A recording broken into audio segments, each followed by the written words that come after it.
on voit bien après les dérives là, ça n'a plus rien à voir avec les premières églises de maison. On voit le pèlerinage en 1096, le pèlerinage armé prêché par le pape. Donc pourquoi? Parce que les Arabes ont pris Jérusalem en 638. Donc après vint ainsi de suite toutes les croisades, les pertes de temps, les morts, même au niveau de la Palestine, où on a bien vu que les croisés sont devenus même une menace pour le royaume de France. Ils se sont enrichis, leur fortune était considérable.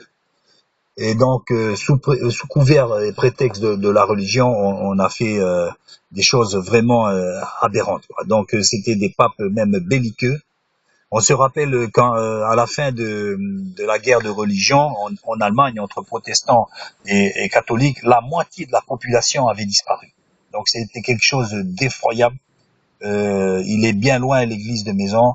Ce sont devenus vraiment des guerriers sanguinaires. Aujourd'hui, le pape, vous voyez, je ne sais pas s'il a fait un mea culpa avec tous les meurtres qu'il a fait en Amérique du Sud pour convertir les Indiens, ça a été effroyable. Et donc maintenant, cet homme se fait passer pour l'homme de paix, vous voyez. Donc, et pourtant l'affiliation est bien là. Il n'y a pas d'affiliation avec l'apôtre Pierre. Et par contre, cette filiation, elle est là, et par contre, on se garde bien de la mentionner. Évidemment, un des principes du catholicisme depuis toujours, c'est d'avoir fait l'aumône et l'offrande. Ça faisait partie de ces principes.